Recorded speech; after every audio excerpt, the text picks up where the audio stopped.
Hello dear students, welcome to the next session of Principles of Inheritance and Variation, and today we are going to discuss regarding one of the most important topic for the PU examination and as well as for the NEET and CET, that is law of independent assortment. So based on the results obtained during dihybrid cross, the Mendel was able to propose the second set of or one more set of generalizations, and those second set of generalizations were called as law of independent assortment. Law of independent assortment. So remember, previously when Mendel worked on the pea plant by considering one pair of contrasting traits at a time, that is during monohybrid cross, he proposed two laws of inheritance, that is law of dominance and the law of segregation. That was the first set of generalization he drawn from the genetic cross. But after conducting the dihybrid cross, he proposed one more set of generalizations that was called as law of independent assortment.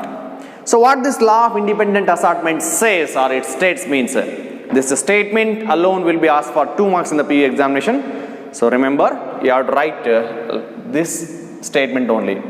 So this law of independent assortment states that when two pairs of contrasting traits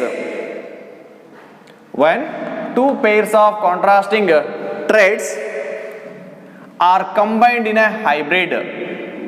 So in a hybrid means heterozygous individual. When two pairs of traits or when two pairs of contrasting traits are present are combined in a hybrid, segregation of one pair of traits is independent to another pair of traits. Means two pairs of traits are present, segregation of one pair of trait is independent to other pair of traits. That is called as law of independent assortment. Means assortment of one pair of trait is independent to the other pair of traits. Let us understand this one with example. That is by taking the F1 hybrid plant which is possessing or which is bearing bisexual flowers and which is fertile in nature.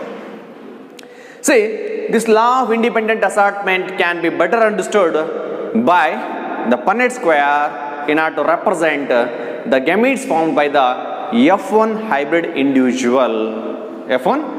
individual by a process called as meiosis. See, here the F1 plant is bearing the two pairs of contrasting traits, one pair of contrasting trait for the seed shape and other pair of contrasting traits for the seed color. And we know that here F1 individuals are hybrid here, so they are heterozygous for both the seed shape as well as the seed color. So their genotype is that is capital R and small r. These are the two factors for the seed shape, capital Y and small y.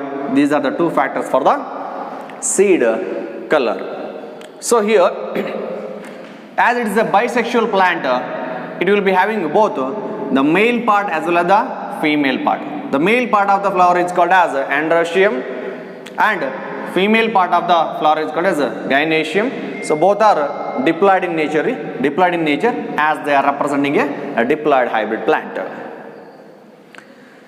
So what are the possibility of production of gametes by these male part of the plant and then the female part of the plant? Let's see the possibilities of production of gametes now. So what are the possibilities of the gamete production of the type of gametes produced? See, in each case, that is in the production of the pollen as well as the egg.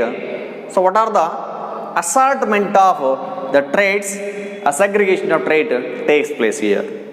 So in this example, if you consider one pair of traits, okay, so when each pair of trait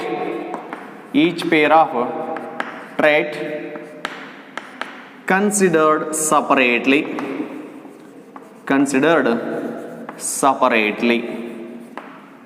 So example, capital R and then the small one, small r. If a hybrid condition or the heterozygous condition of traits for the seed shape is considered, the factor capital R and then the factor small r, how they segregate into the gamete means, see, the gametes formed, so how many gametes are possible here? The 4 gametes are possible, right? So 50% of the gametes will receive the capital R. 50% of them will receive the factor capital R. Similarly, 50% of the gametes will receive the factor small r. So, this is how the one pair of traits or the factors get segregated. Now, let's see how the second pair of trait is independent to the first pair of traits in its segregation. Similarly, when the pair of traits, that is capital Y and small y are considered, that is dominant and recessive, among the gametes which are having the factor capital R and factor small r, 50% of the gametes considering having the capital R as a factor will receive the capital Y or the factor called as capital Y, which is coding for the yellow color of the seed, and 50% will receive this factor small y. Now, similarly, the gametes which have received the factor small r, among them 50% will receive factor capital Y and 50% will receive factor small y. This is how 4 different types of pollens are produced. So, these are representing the pollens which are haploid in nature. Similarly, from the gynoecium, what are the possible types of eggs are produced here? So, here also the eggs produced, among the eggs produced, 50% will carry the factor capital R, 50% will carry factor small r. Among the gametes which received capital R as an factor, 50% of them will receive capital Y and 50% will receive the small y. And then among the gametes which received small r as an factor, 50% will have or will receive capital Y and 50% will receive small y. This is how segregation of one pair of trait is independent to the segregation of another pair of trait. So initially 50% of the gametes received capital R as a factor, 50% of them received small r as a factor. But when it comes to the segregation of another pair of trait, that is capital Y and small y, see 50% of the gametes received capital Y here also. See here, this is the one gamete which is having capital Y, this is the another gamete which is having capital Y. And here remaining 2 gametes will carry the small y. So segregation of factors for the seed shape is independent to the segregation of the factors responsible for the seed color. This is how 4 different types of pollens with a different genotype and 4 different type of eggs with different genotypes are produced, which are haploid in nature. So what is the frequency of each genotype here? Among 4, how many are carrying both dominant factors? Means the frequency is here 1/4. That is 25%. So from this, 4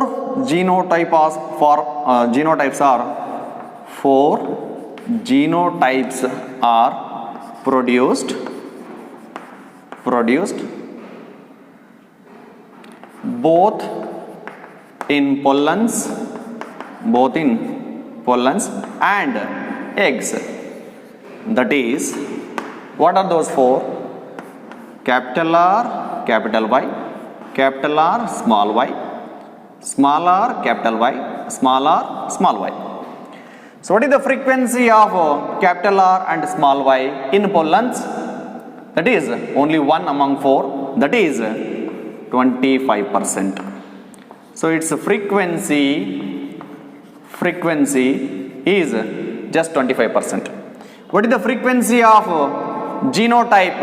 That is, one is capital R and second one is small y, that is heterozygous condition. That is nothing but only 1 among the 4, that is 25%. What about the pollen or the egg with a genotype? Recessive factor for the seed shape and dominant factor for the seed color, that is 1 among 4, that is also 25%. Similarly, what is the frequency of the gamete having both recessive alleles for seed shape as well as the seed color? That is also 1 among 4, that is 25%. So in pollens as well as the eggs, each genotype will have the frequency of 25% only. So remember these numericals, they are very essential for answering the numerical type of questions in NEET and CET examinations. So by this what we get to know means, okay, hence it is very clear that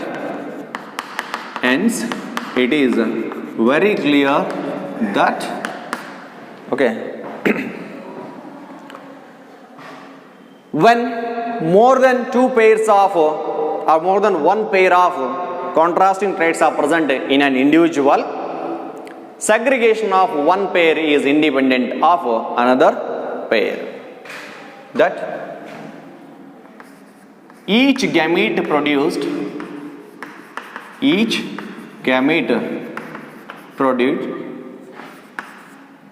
should receive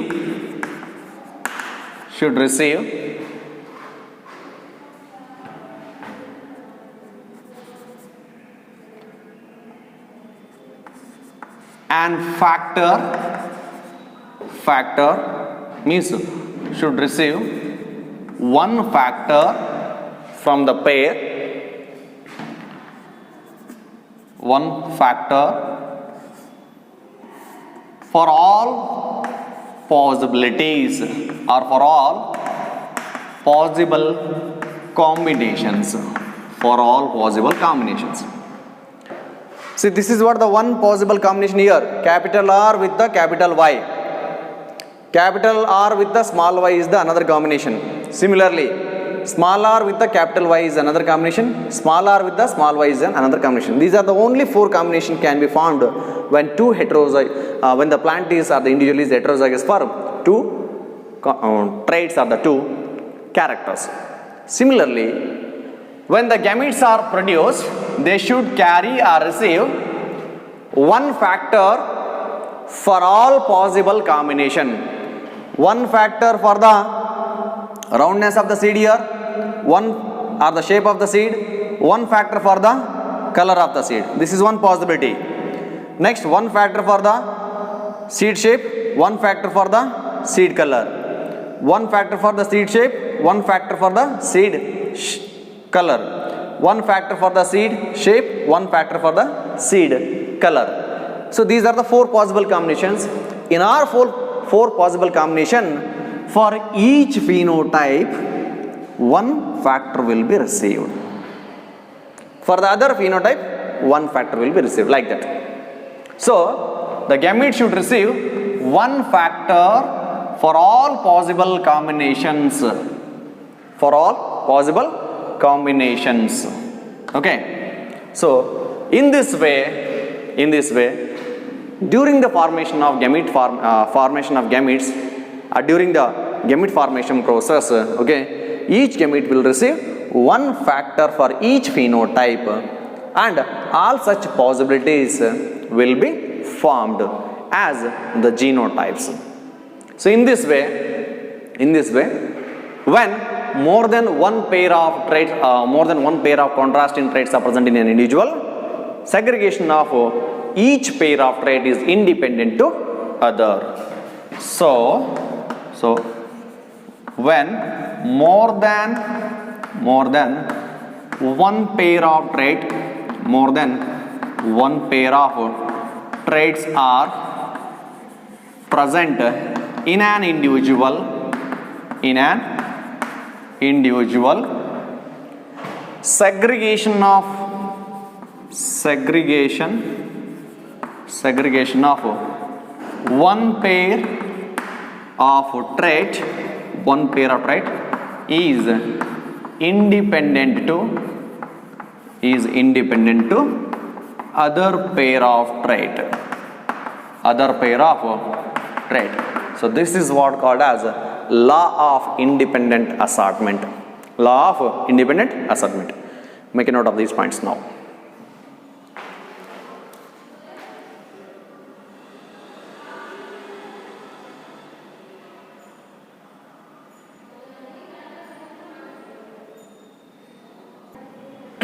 So, from the law of independent assortment, so it is very clear that gametes must carry all possible combinations of factors in equal proportions or the equal frequency. So only when 4 types of gametes are found means the frequency of each possible combination is 25% only. So that gametes must carry all possible combinations of the factors in equal frequency. So now let us summarize the account of Mendelian experiments. So based on the type of cross he conducted in the pea plant, so let us summarize that experiments in the form of some formulas. See, number of traits present in hybrid, let the n represent the number of hybrids present in a cross in hybrid plant. Next, based on that, what is the name of the experiment which is carried out, and how many types of gametes will be formed in that individual, and what are the number of zygotes or the number of offsprings produced during that particular genetic experiments or the controlled hybridization experiment. Then what are the number of phenotypes produced or formed. Next, number of genotypes produced. What is the phenotypic ratio and genotypic ratio of that particular cross.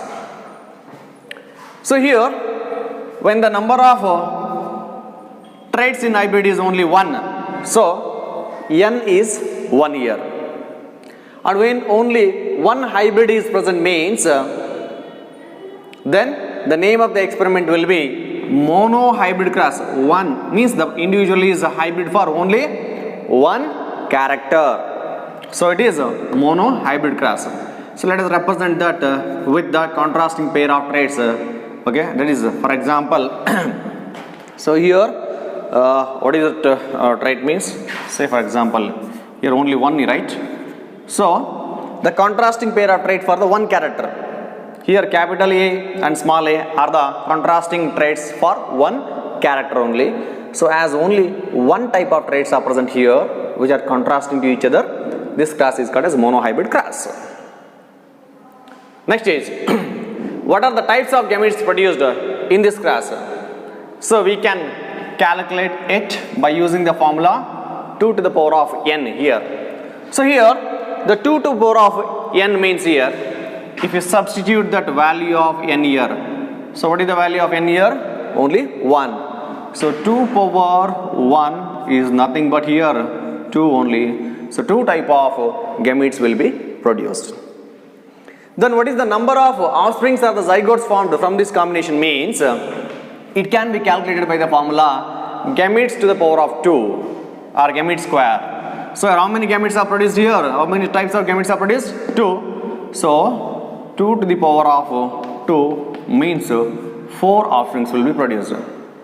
So remember, in F2 generation of monohybrid cross, how many offsprings are produced? 4 only. So number of phenotypes produced can be calculated by the formula again, 2 power n. So here 2 power n the value is 1. So 2 power 1 equal to 2. So only 2 type of phenotypes are produced. And what is the number of genotypes means here? This is calculated by the formula, that is 3 power n. So here if you substitute that n value here, so here the n is 1. So 3 to the power of 1 means that is equal to 3 only. So 3 types of genotypes are produced in monohybrid cross. Then what is the phenotypic ratio? The phenotypic ratio is calculated by using the formula 3:1 to the power of n.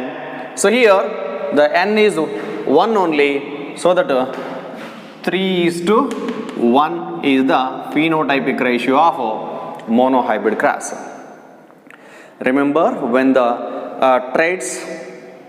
contrasting traits for the tallness or the height of the plant was considered in the monohybrid cross, out of 4 plants, 3 were found to be tall and 1 is found to be dwarf in monohybrid cross, right?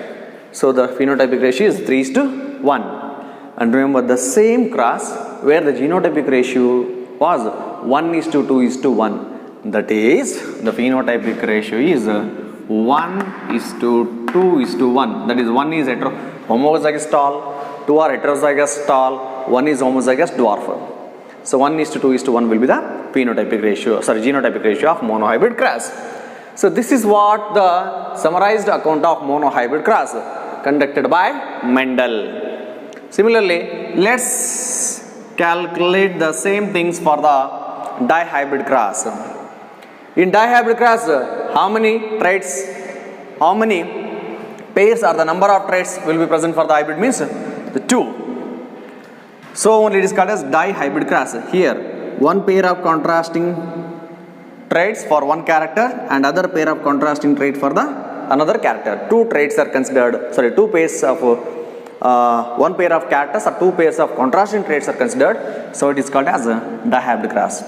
So here the n value is 2, right? So types of gametes formed is 2 power 2, that is equal to 4. So 4 different types of gametes are formed.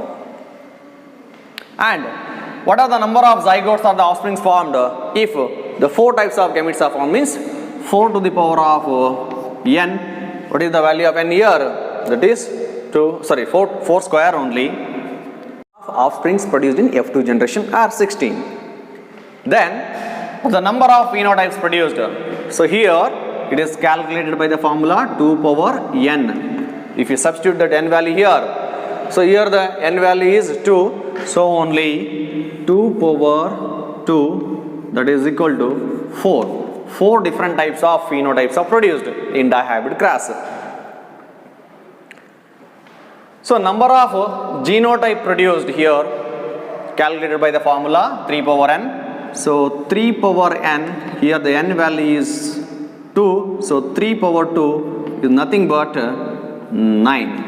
So 9 type of genotypes are formed during dihybrid cross. So what are the number of phenotypes are formed here? 4 types, but their phenotypic ratio is 9:3:3:1. So how many phenotypes are there? 1, 2, 3, 4. So 4 types of phenotypes are formed. And what are the number of genotypes? 9. And that is written as 1:2:2:1:4:2:1:1:2:1. Right? That was the genotypic ratio. So here how many genotypes are there? 1, 2, 3, 4, 5, 6, 7, 8, 9. So 9 genotypes and 4 phenotypes are formed. So instead of 9:3:3:1, this can also be written as, that is 3:1 square. 3:1 square. 3:1 to the power of n. So here 3:1 to the power of 2, because n is 2 here. So that gives 9:3:3:1. 1. So this is what the summarized account for the dihybrid cross. Okay. Next one is trihybrid cross. So Mendel didn't stop at the dihybrid cross only. He considered 3 different traits of, or the 3 contrasting traits for the 3 different characters. Then that cross is called a trihybrid cross. In trihybrid cross, the n value is 3 here.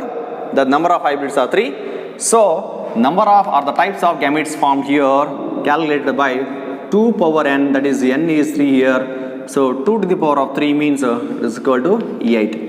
So 8 types of gametes will be produced in trihybrid cross. What are the types of, or the number of zygotes or the offsprings produced during trihybrid cross means here it is calculated by gametes to the power of 2. So here 8 gametes are produced. So 8 types of gametes are produced. So 8 power 2 equal to 64 offsprings will be produced in trihybrid cross. Then number of phenotypes produced in the trihybrid cross calculated by 2 power n. So here the 2 power 3, that is equal to 8. So 8 different type of phenotypes will be produced. And what are the number of genotypes then? That is 3 power n. So 3 power 3, that is equal to 27 types of genotypes, or 27 genotypes will be produced in which one? That is trihybrid cross. Then what will be the phenotypic ratio here? The phenotypic ratio is 3:1 to the power of 3. And genotypic ratio will be 1:2:1 to the power of 3. This will be the genotypic ratio. So this is what the summarized account of Mendelian experiments for monohybrid cross, dihybrid cross and trihybrid cross. Okay, so these formula are very important in order to solve any type of numerical questions related to the monohybrid, dihybrid or trihybrid cross. This is enough for today's class, and remaining things we will discuss in the next class. Thank you guys.